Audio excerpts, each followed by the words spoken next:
ஊழியர்களுடைய secrets எல்லாம் என்னன்னா, அவருடைய வாலிப பிரயாசத்துக்கு கர்த்தருக்கு பயப்படுற ஒரு பயம் கூட இருந்துட்டே இருக்கு. ஊழியக்காரன் இல்லை, நமக்கு எல்லாருக்கும் என்ன தெரியுமா தேவை? கர்த்தருக்கு பயப்படுகிற பயம். கர்த்தரை பயப்படணும். நீங்கள் உங்கள் தேவனுடைய நாமத்தை சொல்லி சொல்லுவீர்கள். நான் கர்த்தருடைய நாமத்தை சொல்லி கூப்பிடுவேன். ஹல்லேலூயா. அப்பொழுது அக்கினியால் ஆமென். யாரு நம்முடைய தேவன்? எப்படின்னா அக்கினியால் உத்தரவு கொடுக்கிற தேவன். அக்கினி மூலியமாக the Lord who answers by fire. ஆமென் சொல்லுங்களேன். ஆமென். ஹல்லேலூயா.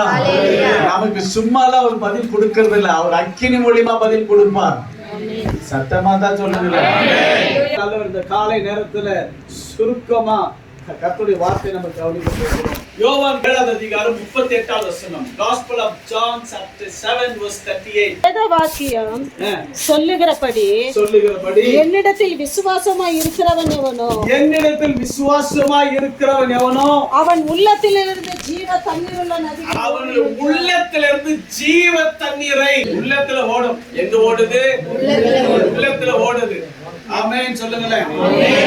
ஆமென். இந்த காலை நேரத்துல தேவ ஆவியானவர் நமக்குள்ளாக எப்படி இருக்கிறார் சொல்லி நம்ம கொஞ்ச நேரம் நம்ம தியானிச்சுட்டு கர்த்தருடைய வார்த்தை பெற்றுக்கொண்டு நமக்குள்ளாக இருக்கிற எந்த தண்ணி, அவன் ஜீவ தண்ணியா ஜீவன் இல்லாத தண்ணியா, ஹல்லேலூயா, இல்ல வேற ஏதாச்சும் தண்ணியான்னு தெரியல நமக்கு.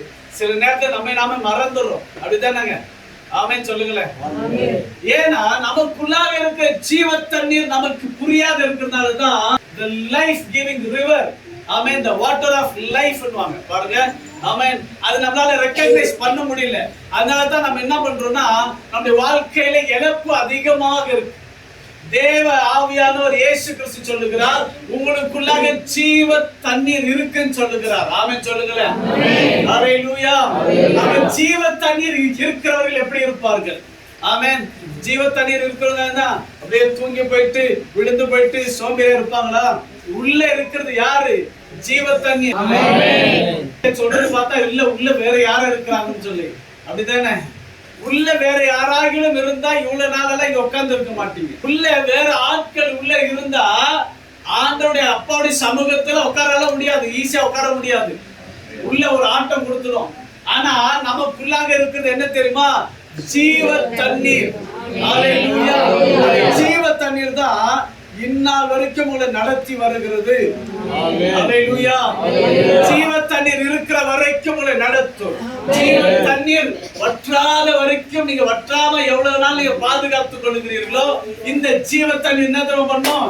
மேலே இருக்க ஜீவன் உள்ள தேவனிடத்துல கொண்டு போய் சேரும். ஆமென் சொல்லுங்களேன். ஜீவன் இல்லாத போயிடுச்சுன்னா எப்ப? செத்துட்ட பிறகு இல்ல, செத்துட்ட பிறகு ஜீவன் இல்லாம போயிடும். ஆனா உயிரோடு கூட இருக்கும் போது ஜீவன் இல்லாம போயிடுச்சுன்னா என்ன நடக்கும்? ஏன்னா சில பேர் அந்த பரிசுத்தத்தை தொலைச்சிடறாங்க. அப்படிதானே? அதனால இந்த இடத்தை விட்டு நீங்க போவதற்குள்ளாக கர்த்தருடைய ஜீவ தண்ணீர் என்னதுன்னு சொல்லி சில வசனங்கள் மூலமாக நம்ம பார்த்துட்டு நம்ம இந்த இடத்தை விட்டு போக போகிறோம். ஹல்லேலூயா. அப்ப யோவான் 7வது அதிகாரம் 38வது வசனத்துல ஏசப்பா என்ன சொல்றாருன்னா, உங்களுடைய இருதயத்திலிருந்து ஜீவ தண்ணீர் புறப்படுமா. ஹல்லேலூயா. அந்த ஜீவ தண்ணீர் என்ன பாத்தீங்கன்னா சங்கீதம், ஆமென், 46வது சங்கீதம் 4வது வசனத்தை வாசிங்களேன். நதி உண்டு, அது நீர்க்கால்கள். ஒரு நதி உண்டு, அதனுடைய நீர்க்கால்கள் தேவனுடைய நகரத்தையும் உன்னதமானவர் வாசம் பண்ணும் பரிசுத்த ஸ்தலத்தையும் சந்தோஷிப்பிக்கும். ஹல்லேலூயா. ஒரு நதி உண்டு. ஆமென். ஜீவ தண்ணீர் யாருக்கெல்லாம் உள்ள இருக்கிறதோ, யாருக்குள்ளாக எல்லாம் இருக்கிறவங்களோ, யாருக்குள்ளாக இந்த ஜீவ தண்ணீரை தக்க வைத்துக் கொள்கிறீர்களோ என்ன பண்ணுமா? சந்தோஷப்படுத்துமா. ஆமென் சொல்லுங்களேன். மொத்தம் 2 இடம். இந்த ஜீவ தண்ணீர் உங்களுக்குள்ளாக இருக்குமானால் உங்கள் நிமித்தமாக கர்த்தருடைய நகரம். நீங்க போறீங்க பாத்தீங்களா?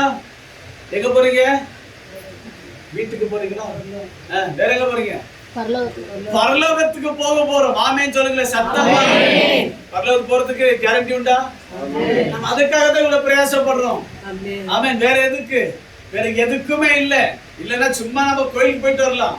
அதுக்கு இதுக்கு நமக்கு வித்தியாசம் உண்டு. ஆமென். ஹல்லேலூயா. அந்த கோயில் வேற, இந்த கோயில் வேற. அந்த நீங்க அந்த கோயிலுக்கு போனீங்கன்னா அங்க கேண்டில் ஏத்துவாங்க, என்னது அங்க சாம்பிராணி போடுவாங்க. நான் பழைய வாழ்க்கையை சொல்றேன் நான். அப்புறம் நீங்க ஏதாச்சும் தப்பா நினைச்சு போறீங்க. அப்படிப்பட்ட வழக்கத்துல இருந்து அங்க ஏன் அப்படியெல்லாம் ஆச்சுன்னா நமக்குள்ளாக இருக்க ஜீவ தண்ணீர் இல்ல. ஆனா இங்கே ஒரு காரியத்தை சொல்லுகிறார் ஆண்டவராகிய இயேசு கிறிஸ்து சொல்லுகிறார், நீங்கள் போகிற இடம் என்னது? ஜீவனுள்ள நகரம் உங்களால உங்கள் நிமித்தமாய் சந்தோஷப்படும். ஆமென்.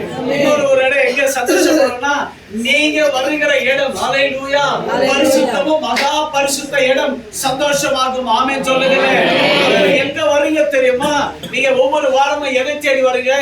என்ன தேடி வரல, என்ன தேடி வராதீங்க. நான் இருந்தாலும் இல்லைனாலும் இங்க இருக்கிற பிரச்சனை என்ன தெரியுமா? அப்பாவுடைய பிரச்சனை. ஆமென் சொல்லுங்க. வல்லமை உண்டு. பரிசுத்த ஸ்தலமும் இது பரிசுத்த ஸ்தலமும் நிரம்பின இடமாக இருக்கிறபடினால நீங்க இங்க வரும்போது தேவனுடைய வல்லமை இறங்கி வரும். தேவனுடைய வல்லமை நீங்கள் உணர முடியும்.